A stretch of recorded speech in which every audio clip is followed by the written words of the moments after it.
Leslie Roberts. Thank you for joining us. Vulgar, hateful, and racist. Messages so offensive they can't be repeated on television. Scrawled all over a Toronto playground. Shocking discovery made by a Global News viewer. And what's worse, children saw those messages before they could be removed. Let's go live to Angie Seth. She's in Etobicoke with the exclusive details tonight. Good evening, Angie. Well, hi there, Leslie. I'm here in Etobicoke at Dennis Flynn Park, and a lot of the play structures in this area were riddled with written graffiti. This particular slide here, although you can see that the graffiti has been taken off, you can still actually see some of the writing. But I have to say, one of the most disturbing things was on some of these play structures, some of the graffiti that was written actually labeled a community group, inciting racism and possible hate.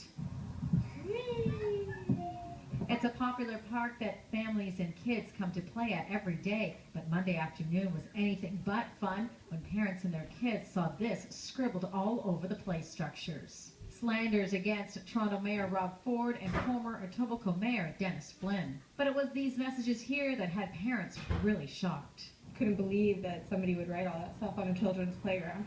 Samantha Edmonds brings her 2 children to this park almost every day. She says the graffiti really upset her 6-year-old son. He didn't want to read it, he didn't want to be here, he just wanted to leave.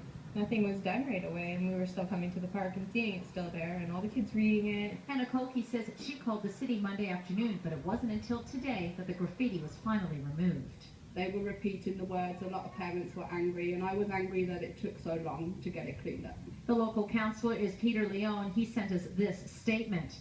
This is an unfortunate incident that has occurred in an otherwise peaceful community of families with small children. I find the language and graffiti to be offensive, and I plan to have the matter taken care of immediately. My office has contacted Municipal Licensing and Standards Investigation Services Division to address the issue. Mark Straga is the Director of Investigations for Municipal Licensing and Standards. It's a constant challenge throughout the city, graffiti art, graffiti vandalism, and we take strong actions to try and get it removed as fast as possible. The park has been cleaned up, but parents say they're on edge knowing that there's someone out there who is bold enough to write something so horrific on something that is supposed to be about fun and not hate.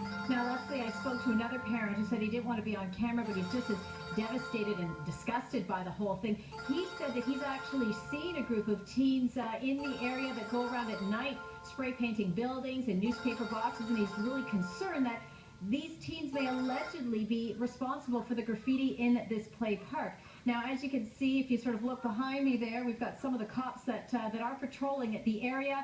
We did speak to police officers today, and they did tell us that a full investigation is underway into the graffiti here at this park. Back to you, Leslie. Angie Seth live in Etobicoke with the exclusive story. Thank you, Angie. Well, imagine